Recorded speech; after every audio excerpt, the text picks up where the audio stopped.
Alright, I'm gonna put this steering wheel, this very nice Nardi wooden steering wheel, this very nice Fair Lady Z. I'm gonna be using a NRG hub. So first thing we're gonna do is disconnect the battery. There's a weird lock. Yeah. See if 10 works. Yep.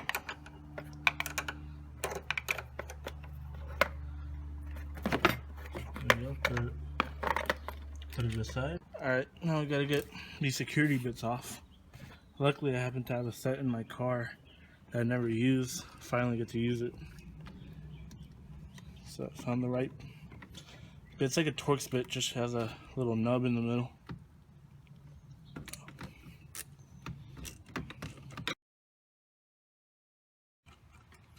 That's one. No matter what we did, that second security bolt would not come off. It just stripped immediately. It just went ape and ripped it out. Now we unclipped the little airbag harness, and now we just gotta get that big nut off.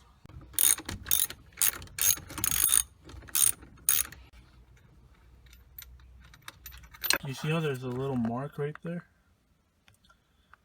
That's the center of the steering wheel, and it's also marked right here on the spindle. So you don't have to worry about the steering wheel being centered.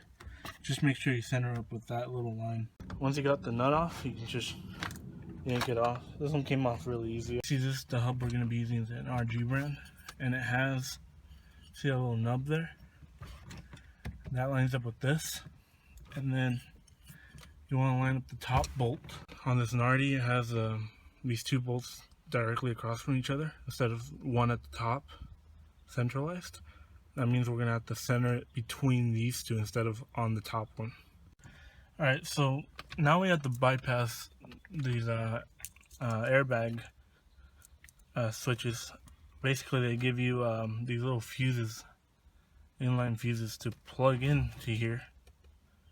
And it doesn't matter which way you do it, it's just completing the circuit. If you do want to spend the extra time, you can cut it down, and then you unplug this little harness right here.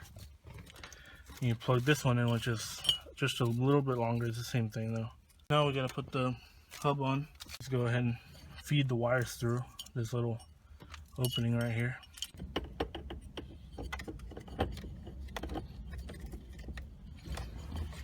So we're not plugging the yellow and the red ones at all. We're just hiding them inside. Yeah, because they're just being bypassed by the fuses.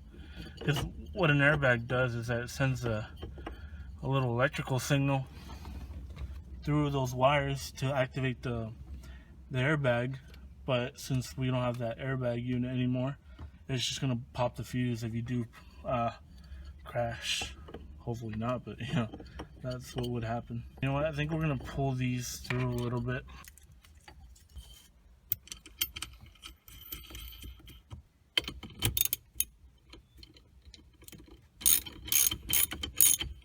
Now they're secure, we can go ahead and actually wrap these around. This NRG hub doesn't line up with the Nardi. As you can see, the Nardi is slightly bigger. The diameter on which these little holes are drilled is different. It's like maybe a millimeter too small than Nardi. And this guy goes up to his house and he had this tilt adapter, and as you can see right here, it has both of the smaller and bigger diameter hole sizes.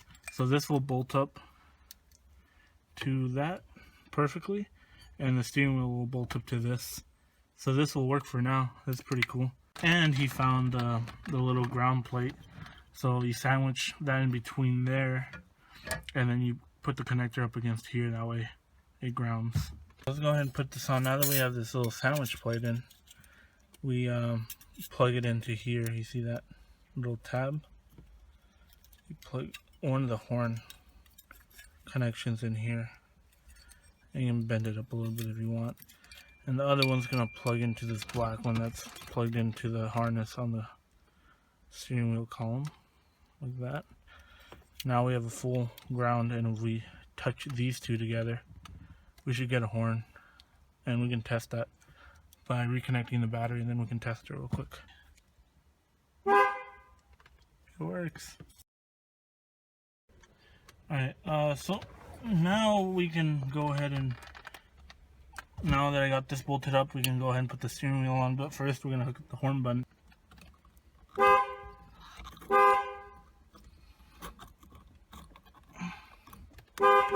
There we go. Your neighbors are going to hate you. Ah, whatever. They've seen worse, man. Alright, now we can go ahead and put the steering wheel on. I use these kind of weird, they're not weird, but it's unusual for anyone to use a hex bolts. Normally they use the Allen head bolts, but in the case of this Nardi, there's this little ring, and it clips onto these, the head of these bolts.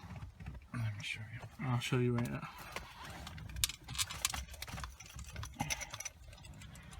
This guy. Yeah, you see how it has these little rubber inserts in there? Those clip into the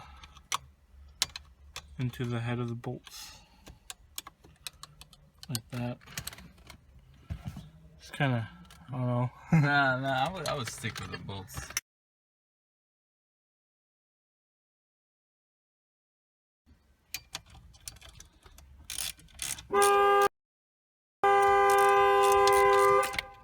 I guess it was too tight. We gotta take it off and check the connections, because now so what happened right there is that I guess this unwrapped connection was touching these little bolts right there, and that was making the sound. So